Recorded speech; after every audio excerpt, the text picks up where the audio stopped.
Hi, அனைவருக்கும் வணக்கம். நான் உங்கள் ஆதிச்சுடர். நம்ம ஆதிரை கிராஃப்ட்ல இன்றைக்கு முருகனின் திருவுருவ சிலைகள் பார்க்க போறோம்.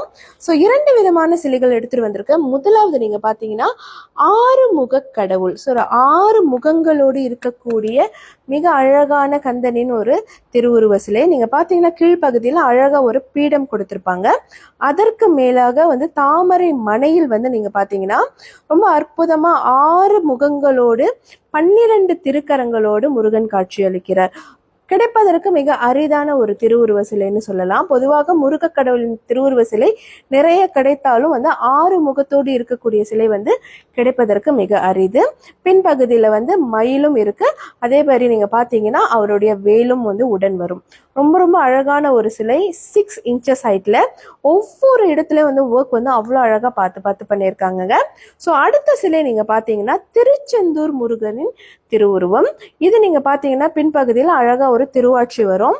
கீழே அழகா ஒரு பீடம் அமைச்சிருக்காங்க. தாமரை மனையில் நின்ற கோலத்தில் 4 திருக்கரங்களோடு வேலோடும் மயிலோடும் முருகன் காட்சி அளிக்கிறாருங்க. ஸோ ரொம்ப அழகான ஒரு திருவுருவம். நீங்க பாத்தீங்கன்னா ஒர்க் ரொம்ப அருமையா பண்ணியிருக்காங்க. ப்ரீமியம் குவாலிட்டி பிராஸ்ல பண்ணியிருக்காங்க. ஸோ ஒவ்வொரு சஷ்டி அன்றும் நம்ம அழகா முருக வழிபாடு செய்யலாம். ரொம்ப அருமையான நல்ல பலன்கள் நமக்கு கிடைக்கும். ஸோ இந்த மாதிரியான சிலைகள் உங்களுக்கு வேணும்னா நம்மளுடைய புலனத்திற்கு வாங்க. புலனம் எண்கள் என்னோட பயோல இருக்கு. அதை பார்த்து நீங்க நமக்கு நேரடியாக தொடர்பு கொள்ளலாம். நன்றி, வணக்கம்.